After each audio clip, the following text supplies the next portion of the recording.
Приветствуем наших подписчиков и гостей канала Эзотерика для тебя. Друзья, мы вас всех приветствуем в изобилии и достатке.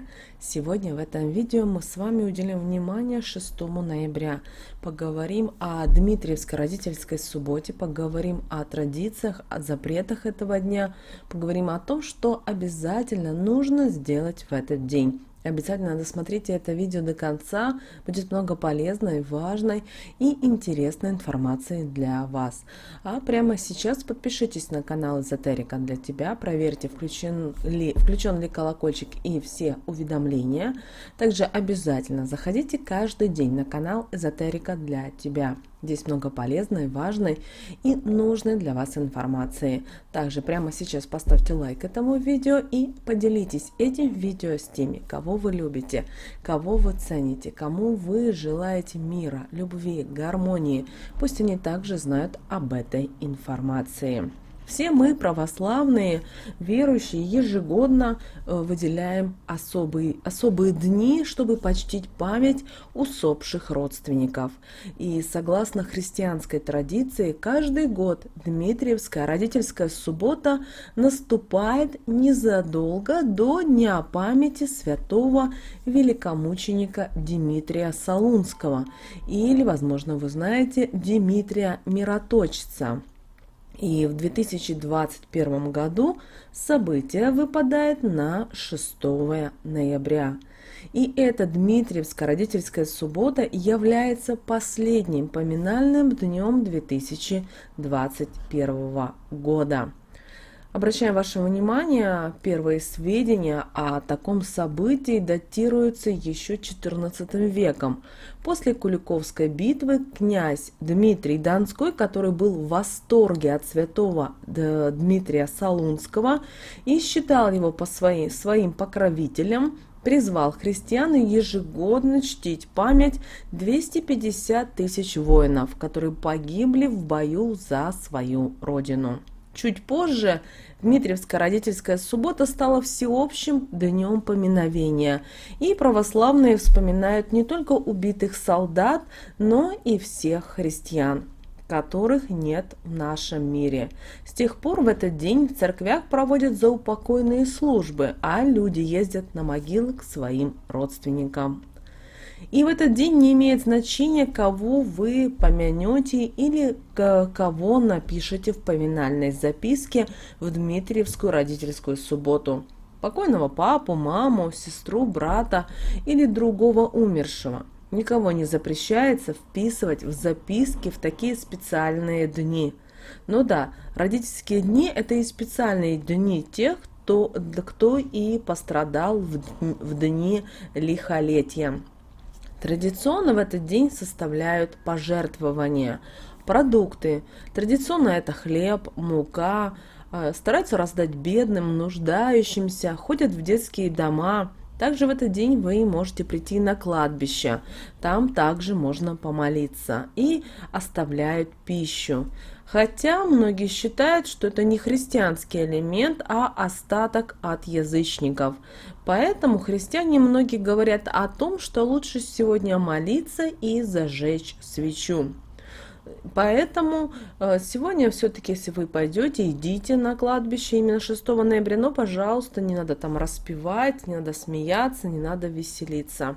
Но можете в этот день на кладбище убрать, если это необходимо. Но, вы знаете, традиционно в Дмитриевскую субботу, как правило, не убирают, а делают это до того дня. Это день, когда просто чтят память об умерших.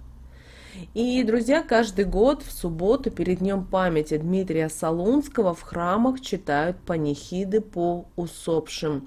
Идти на службу можно не только в субботу, а накануне, вечером в пятницу, предварительно написав дома записку с именем покойного. В качестве подношения можно взять с собой в церковь постные блюда или какие-то отдельные продукты – хлеб, крупы, печенье, овощи или фрукты. Еще одна традиция этого праздника – это обязательно подавать милостыню нищим и просить, чтобы они помолились за упокой души человека. После богослужения нужно поехать на кладбище, чтобы навестить своих родных, убрать на могилке, поставить цветы. Вечером вы можете приготовить еду, и главное блюдо должно быть кутьяй. Также можете собраться всей семьей за поминальным столом.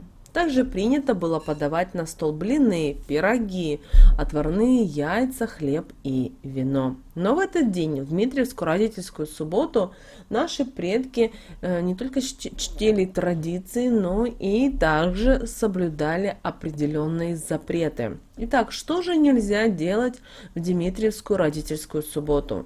В этот день категорически запрещено говорить плохо о покойниках.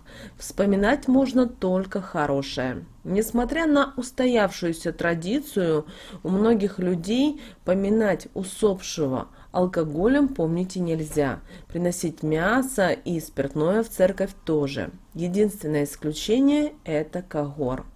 Также сегодня, 6 ноября, постарайтесь воздержаться от каких-то шумных вечеринок, веселья и проведения крупных торжеств. На Дмитриевскую субботу это все-таки не нужно делать. Лучше, как говорит церковь, лучше сегодня быть спокойно, скорбить, плакать тоже не нужно, так как покойной душе нужна ваша искренняя молитва, общение, а не горе и слезы. Если вы поедете на поминальную субботу на кладбище, ни в коем случае там, пожалуйста, не распивайте алкоголь. Купленное угощение нужно принести в храм, как пожертвование или раздать по дороге людям. Обращаем ваше внимание, что в церкви вам нужно именно все то, что вы принесете как пожертвование, вам нужно обязательно оставить на определенном столе в храме или в церкви. Если вы не знаете, то в обязательном порядке спросите у тех, кто находится именно в самой церкви или в храме. Они вам обязательно помогут и подскажут.